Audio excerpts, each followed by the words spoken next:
Space is commonly perceived as a realm of complete silence. Sound requires a medium, like air or water, to travel as waves. The vacuum of space lacks such a medium for sound propagation. Therefore, traditional sound waves cannot travel through space. Sound is fundamentally a vibration that propagates as a wave.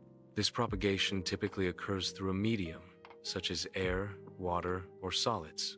Outer space is often considered a vacuum, lacking a substantial medium for sound to travel through.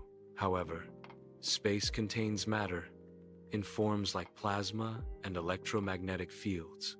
These materials can support wave propagation, albeit of different types than sound waves in air. While these waves are not audible to humans, they represent a form of sound transmission in space.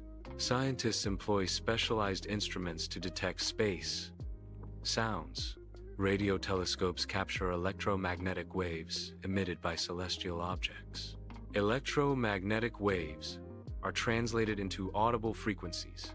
This translation allows us to hear the universe. This method enables perception beyond natural human hearing capabilities.